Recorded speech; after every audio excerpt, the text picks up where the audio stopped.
गर्मियों के टाइम पर अगर आप गुलाब लगाने के शौकीन हैं तो इस टाइम पर आप अपने गार्डन में देसी गुलाब या काश्मीरी गुलाब लगा सकते हैं या फिर मिनिएचर रोज भी लगा सकते हैं। ये जो आप देख रहे हैं ये छोटे छोटे से फ्लावर वाले ये है मिनिएचर रोज। ये साइज में छोटे से रहते हैं लेकिन पेटल काफी सारी रहती है। इसमें कई सारे कलर्स आते हैं। मेरे पास में 2 कलर के हैं, एक ये ऑरेंज कलर का और एक रेड कलर का। ये जो ऑरेंज प्लांट आप देख रहे हैं मिनिएचर रोज का, ये वही रोज है जिसकी मैंने कोकोपीट से निकालकर और नॉर्मल सॉइल में इसकी रिपोर्टिंग करी थी। मैंने आपके साथ में वीडियो शेयर किया था। आप जो देख रहे हैं ये उसका अपडेट है। तो अभी आप देख सकते हैं पौधा काफी अच्छा हेल्दी है और इसमें फूल भी खिलते रहते हैं और काफी ज्यादा हार्डी प्लांट होते हैं, जल्दी से आपके गार्डन से नहीं जाते हैं। और ये जो प्लांट आप देख रहे हैं ये काश्मीरी रोज है। काश्मीरी रोज की खासियत रहती है कि इसमें कांटे नहीं होते हैं।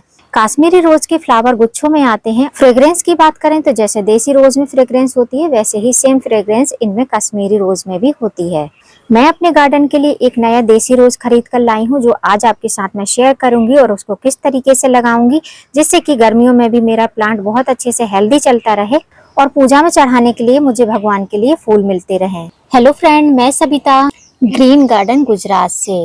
यदि आप नर्सरी जाएंगे तो नर्सरी में आपको कई प्रकार के गुलाब देखने को मिलेंगे जिसमें हाइब्रिड वैरायटी के भी होंगे और कुछ देसी वैरायटी के भी होंगे। जो हाइब्रिड वैरायटी प्लांट होंगे रोज के, उनमें अभी अगर आप नर्सरी में देखेंगे तो बम्पर फ्लावरिंग हो रही होगी, लेकिन आप अपने गार्डन में लेकर आएंगे तो उनमें उतनी फ्लावरिंग नहीं होगी क्योंकि उनमें केमिकल फर्टिलाइजर का यूज किया जाता है जिसके कारण से उनमें बम्पर फ्लावरिंग होती है। और वहीं पर देसी गुलाब की बात करें तो हमारे यहाँ पर नर्सरी में अगर आप बड़े बड़े पॉली बैग में लेते हैं तो काश्मीरी गुलाब और देसी गुलाब बहुत ज्यादा फ्लावरिंग करते रहते हैं। तो आप चाहें तो नर्सरी से उनको परचेज कर सकते हैं, लेकिन हाइब्रिड गुलाब अब अप्रैल लास्ट में आपको नहीं परचेज करना है। अगर आप हाइब्रिड गुलाब पसंद करना चाहते हैं और परचेज करना चाहते हैं तो आप रेनी सीजन में उनको खरीद सकते हैं। जो मेरे पुराने व्यूअर हैं उनको पता ही है कि मैं जब गुलाब लाती हूं तो ऐसे छोटे छोटे से पॉली बैग में गुलाब लाती हूं या फिर हाइब्रिड गुलाब रहते हैं, अगर वो बड़े पॉली बैग में रहते हैं अच्छे लगते हैं तो मैं उनको लेकर आती हूँ। ये देसी गुलाब है। देसी गुलाब में कांटे होते हैं जैसा कि आपको नीचे ब्रांच में दिख रहे होंगे, लेकिन इसमें फ्लावरिंग बहुत अच्छे से होती है। अगर अच्छे से देखभाल की जाए तो गर्मी और बारिश में भी ये बहुत अच्छे से ब्लूम करते हैं। कटिंग से लगा हुआ पौधा है और छोटे से पॉली बैग में लगा हुआ है, तो आज हम इसकी रिपोर्टिंग करेंगे। और दूसरी बात, ये रेड सॉइल में लगा हुआ पौधा है, लेकिन इस प्लांट को मैं अपने नॉर्मल गार्डन सॉइल में ही लगाऊंगी। तो किस तरीके से लगाऊंगी चलिए फिर बताती हूँ। तो सबसे पहला काम तो करेंगे, इस पॉली बैग में से आपके रूट बॉल को हम निकाल लेंगे। अब जब भी नर्सरी से पौधा खरीद कर लाते हैं और रिपोर्ट करना चाहते हैं तो ये संडे को खरीदा हुआ पौधा है। ये आज का, जब मैं रिपोर्टिंग कर रही हूँ, आज का खरीदा हुआ पौधा नहीं है। आज गुरुवार है तो ये काफी दिन हो चुके हैं मेरे गार्डन में इसको स्टे हुए। तो अभी हमारे गार्डन के माहौल में ढल चुका है तो अब इसकी हम रिपोर्टिंग कर सकते हैं। तो मैंने शाम के टाइम में अच्छे से वाटरिंग कर दी थी, तो अभी आप देख पाएंगे मिट्टी इसकी काफी अच्छी गीली है।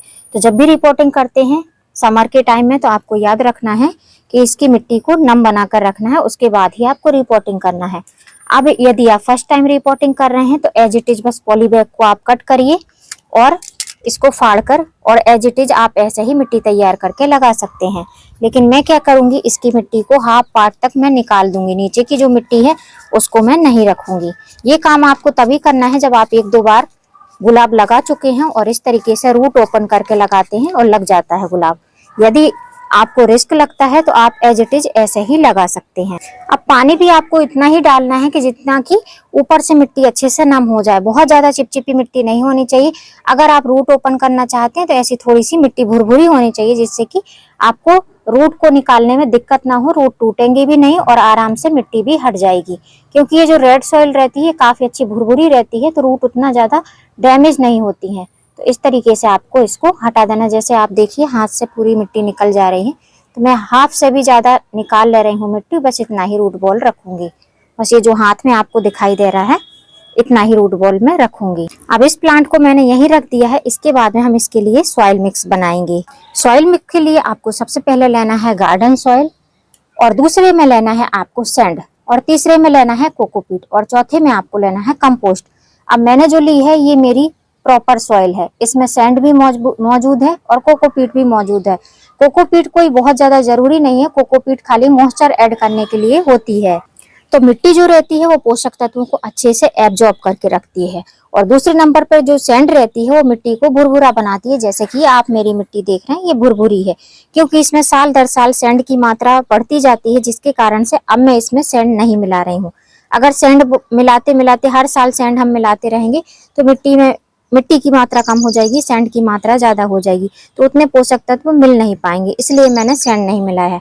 अब अगर आप मेजरमेंट जानना चाहते हैं तो आप ये जो बाउल है, इस बाउल से 4 से 5 बाउल आप मिट्टी ले सकते हैं जो आपकी गार्डन की सॉइल होगी, या नर्सरी से ला रहे हैं तो 4 बाउल लीजिए, और अगर आपके गार्डन की सॉइल है तो आप 5 बाउल भी ले सकते हैं अगर उसमें पहले से सैंड उपलब्ध है। उसके बाद में आपको 2 बाउल सैंड लेना है, बजरी, जिसको बदरपुर सैंड या कंस्ट्रक्शन सैंड बोलते हैं, जो कि प्लास्टर वगैरह में यूज की जाती है। 4 बाउल मिट्टी लेना है, 2 बाउल सैंड लेना है, और जितनी सैंड ली है, 2 बाउल सैंड ली है तो 1 बाउल या 1 मुट्ठी एक प्लांट के हिसाब से आपको कोकोपीट का यूज करना है। इन तीनों चीजों को आपको मिक्स कर लेना है, बस इतना ही आपके मिक्स बनाने के लिए, सॉइल मिक्स बनाने के लिए जरूरत है। अब उसके बाद में जो आपका ये प्लांट है, इस प्लांट में अगर नीचे से आपको ब्रांच दिख रही है, जैसे ये पतली सी ब्रांच है, ये किसी काम की नहीं है, तो आपको किसी भी अच्छे शार्प प्रूनर कटर से इसको कट कर देना है। आप चाहो तो यहाँ पर फंजीसाइड या हल्दी पाउडर लगा सकते हो, मैं कुछ भी नहीं लगाती हूँ। अब आप अपने प्लांट की कंडीशन देखिए, प्लांट मेरा बहुत बड़ा नहीं है, रूट बॉल भी बहुत बड़ा नहीं है, लेकिन जब भी गुलाब का पौधा लगाते हैं तो इसका जो स्टार्टिंग स्टेज रहता है, रिपोर्टिंग करने के बाद में गमले का साइज रहता है वो 8 इंच रहना चाहिए। तो इस पौधे को हम जो है 8 इंच के गमले में लगाएंगे, जिससे कि हम नेक्स्ट ईयर इसमें फरवरी के टाइम में ही रिपोर्टिंग करेंगे। तो ये रहा वो गमला जिसमें हम इस प्लांट को लगाने वाले हैं, और गमले में 4 ड्रेनेज होल बने हैं, काफी अच्छे क्लीन है। अगर ड्रेनेज होल छोटे हैं तो आप इनको सीजर की मदद से, कैंची की मदद से घुमा के बड़ा कर सकते हैं। और इन ड्रेनेज होल को कवर करने के लिए मैं सिंथेटिक कॉटन का यूज करती हूँ, आप ठीकरी वगैरह का भी यूज कर सकते हैं। अब हमारा गमला भी तैयार है और मिट्टी भी तैयार है। अब इस मिट्टी को हम हाफ पार्ट तक इस गमले में फिल कर देंगे। अब लगभग आधा गमला हमने इस मिट्टी से कवर कर दिया है। अब इसके बाद में हम इसमें फर्टिलाइजर कंपोस्ट डालेंगे। अब जो गुलाब का पौधा रहता है, हैवी फर्टिलाइजर फीडिंग प्लांट रहता है, तो वैसे तो मैं नॉर्मली जो प्लांट रिपोर्ट करती हूँ उनमें 1 मुट्ठी के करीब ही वर्मी कंपोस्ट या गोबर की खाद डालती हूँ, लेकिन इसमें मैंने 2 मुट्ठी डाली है, क्योंकि इसके बाद में बहुत ज्यादा गर्मियां पड़ने लगेंगी तो हम इतनी फर्टिलाइजर इसको दे नहीं पाएंगे। तो बस सॉलिड फर्टिलाइजर में हमने ये 2 मुट्ठी वर्मी कंपोस्ट ले ली है, इसका हम यूज कर रहे हैं। आपके पास में गोबर की खाद है तो गोबर की खाद ज्यादा गर्म होती है, तो आपको 1 मुट्ठी ही यूज करनी है। अब वर्मी कंपोस्ट क्या करेगी, गुलाब के पौधे को बढ़वार करने में हेल्प करेगी, लेकिन पौधा बढ़ेगा तभी जब उसकी रूट नीचे से डेवलप हो पाएंगी। तो उसके लिए हम यूज करेंगे 1 टेबल स्पून भर के नीम खली। नीम खली रूटिंग हार्मोन का भी काम करती है और फर्टिलाइजर का भी काम करती है, एंटीसेप्टिक भी रहती है। तो ये बहुत सारे इसमें पोषक तत्व रहते हैं जो कि एक बार आप डाल देंगे तो पौधा बहुत अच्छे से चलता है, रूट एकदम मजबूत रहती है। ये 2 फर्टिलाइजर देने के बाद में जो हमारे पौधे का रूट बॉल है, इसको हम ऐसे हल्के हाथों से ऐसे फैला के रखेंगे। रूट को ऐसे दबा के एकदम से प्रेस नहीं कर देना है, बिल्कुल हल्के हाथों से रखेंगे। और जो मिट्टी है उस मिट्टी को हम साइड साइड से ऐसे फिल करेंगे। तो पहले मैं इसको मिट्टी को डाल के स्टेबल कर देती हूँ, फिर मैं आपको दिखाती हूँ। जब भी गुलाब का पौधा लगाती हैं, कोई भी पौधा लगाते हैं, पौधे को आपको बिल्कुल सेंटर में ही रखना है। सेंटर में रहेगा पौधा तो देखने में भी अच्छा लगता है और बहुत अच्छे से कैनोपी तैयार होता है। तो अब ये मिट्टी जो हमने लगाई है, इसको हम हाथ से थोड़ा सा प्रेस कर देंगे, जिससे कि पौधा हमारा स्टेबल हो जाए, और ये मिट्टी हम ऊपर से चढ़ा देंगे। अब मिट्टी आपको कितनी डालनी है वो आप पर डिपेंड करती है, जिससे कि पौधा आपका स्टेबल रहे। जब बारिश हो, हवाएं चलें तो पौधा आपका हिलना नहीं चाहिए। उसके बाद में पौधे को इस तरीके से 2 फिंगर लगा के रखना है और गमले को 2 से 3 बार ऐसे टैप टैप कर देना है। बस अब ये हमारा पौधा एकदम रिपोर्ट हो चुका है। अब इसमें हमको वाटरिंग करना है। वाटरिंग तब तक करना है जब तक कि इसमें से नीचे ड्रेनेज होल से पानी ना निकलने लगे। और अब गर्मी में जब भी रिपोर्टिंग करते हैं तो गमले में स्पेस भी छोड़ना है, जिससे कि पौधा अच्छे से आपका चलता रहे, उसमें पानी अच्छे से मिल पाए। तो ऐसे थोड़ा थोड़ा करके हम इसमें पानी देंगे। जैसे जैसे पानी सूखता जाएगा वैसे वैसे पानी देते जाएंगे, और जैसे ही पानी नीचे ड्रेनेज होल से निकलने लगेगा वैसे ही पानी देना बंद कर देंगे। अब देखिए ड्रेनेज होल से ऑलमोस्ट सारा ही पानी बाहर निकल चुका है और थोड़ा सा पानी बचा हुआ है। तो बस मिट्टी ऐसी ही आपको बनानी है जैसा मैंने मेजरमेंट बताया है। अब जो रिपोर्टिंग किया हुआ गमला है, मैंने इसकी रूट को थोड़ा सा ओपन कर दिया है, तो अब इसको मैं थोड़ी सी शेड वाली जगह में रखूंगी, लेकिन ओपन शेड में रखूंगी। ओपन शेड से मतलब यही है कि किसी पौधे की छाया में रखूंगी। अब इसको मैंने थोड़ी शेड वाली जगह में रख दिया। ऊपर के साइड में मोगरा के पौधे हैं और भी बहुत सारे अपराजिता वगैरह के पौधे हैं, उनसे इसको शेड मिलता रहेगा। कुल मिला के धूप जो है दोपहर की बहुत ज्यादा नहीं लगनी चाहिए। अब जो फर्टिलाइजर दिए हैं, ये फर्टिलाइजर को आपको रिपीट करना है या कोई दूसरे फर्टिलाइजर देना है तो ये जो 2 फर्टिलाइजर दिए हैं, एक हमने रूट की ग्रोथ के लिए फर्टिलाइजर दिया है जो है नीम खली, और दूसरा जो फर्टिलाइजर दिया है वो प्लांट की ग्रोथ के लिए दिया है। अभी हमने इसकी रूट को ओपन किया है तो अभी आप देख सकते हैं इसकी कली आपको मुरझाई सी दिखने लगी है, इसका फेस जो है नीचे के तरफ ड्रॉप हो गया है। लेकिन जैसे ही पौधा रूट बनाने लगेगा, पौधा ऊपर के साइड में बहुत तेजी से बढ़ने लगेगा। जैसे ही इसमें ग्रोथ होने लगेगी और कलियां आने की शुरुआत रहेगी या कलियां नहीं आई रहेंगी, ग्रोथ होती रहेगी, तब इसमें हम फ्लावरिंग के लिए कोई ऑर्गेनिक फर्टिलाइजर डालकर दिखाएंगे, तब आपके साथ में अपडेट शेयर करूंगी। अब एक काम आप कर सकते हैं, यदि आपने रूट को ओपन नहीं किया है तो आप इस पौधे की पिंचिंग कर सकते हैं, ट्रिमिंग कर सकते हैं। जैसे यहाँ पर एक कली खिली हुई है, इस कली